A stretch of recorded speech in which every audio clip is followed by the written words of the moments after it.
চান্দু champion মুভিটি sports drama biopic film আর স্টোরিটা মুরলীকান্ত রাজারাম পিটকার এর তার জীবনী নিয়ে এই মুভিটা।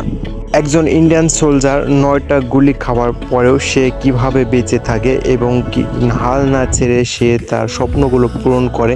তবে এই মুভিটির জন্য কার্তিক আরিয়ান অনেক স্ট্রাগল করেছে।